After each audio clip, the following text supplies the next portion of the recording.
What are we doing here? And where are we gonna go? It's like we just woke up one morning, and then it's welcome to the show. Don't ask any questions, just go with the flow. Make as much money as you can, and try your best not to get broke. Copy everything you see on the TV, from the hairstyles to the clothes, and don't think too often, just do exactly as you're told.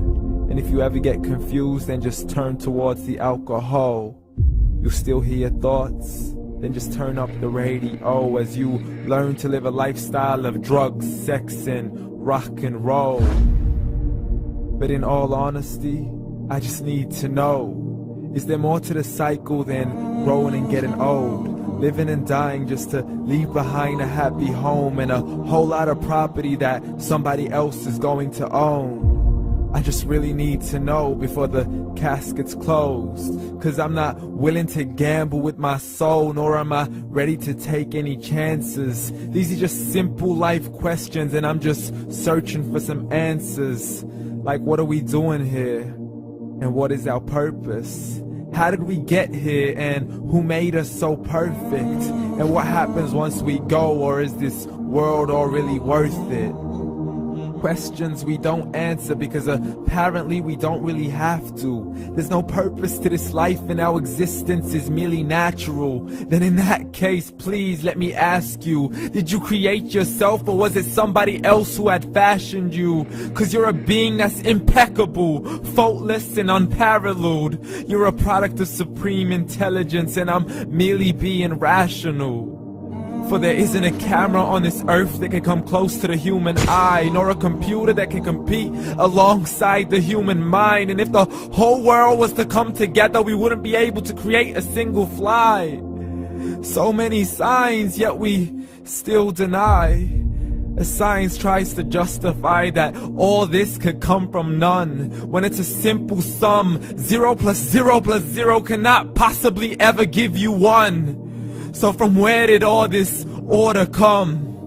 For everything has its origins, a maker, a creator of its own. I mean, the only reason you're watching this video is because somebody had to press upload. So we can believe in the Big Bang, but I'd rather believe in He who caused it to explode. Allah, the creator of everything, along with every single soul. The ever-living, the master, the only one who is in control. Unlike his creation, beyond our imagination. And no, he's not a man, nor does he have any partners in association. He's on his own. And no, he did not ever leave us alone. Just like every manufacturer, he left us with an instruction manual. The Quran and Islam, and I'm sorry to jump to conclusions, but it's the only one possible. The only definition of God is the one and only supreme being. It's logical, a book with 0 contradictions, with miracles that are both scientific and historical, all revealed over 1400 years ago.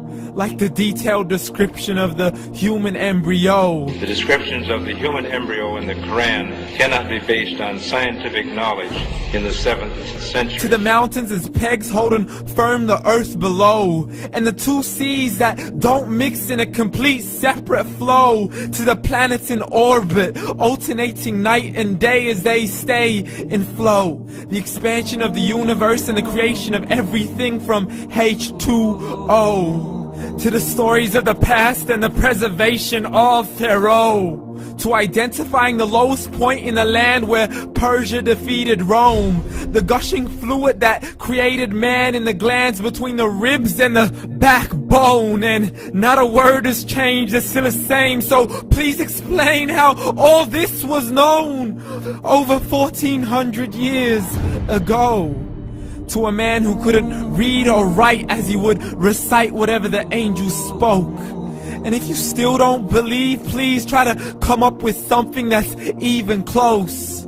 But you can't, so we took God as a mockery and his messengers as a joke. Muhammad could not read or write. How somebody who can't read or write gonna start a religion? Dismissed his scriptures as legends and tales of the ancient folk, as we live life according to our whims, desires, and hopes. saying this life is the only home we will ever know. We will live then die, then simply turn to bones. YOLO!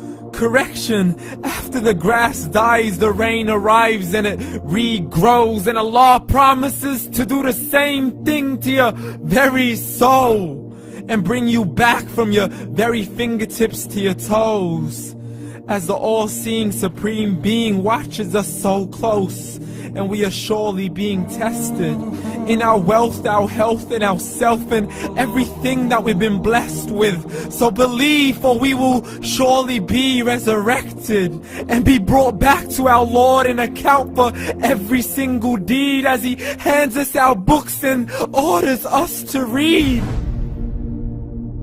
From the bad to the good and everything in between. You yourself are sufficient for your own accountability, so don't be mad at me. You are the one who thought He wouldn't come back to me. I gave you a whole life long to search after me, but you were busy in all that which was temporary. So read, and glad tidings to all those who believed. And if you disbelieve, read. And don't let that day be the first day you find out what your life really means. Read.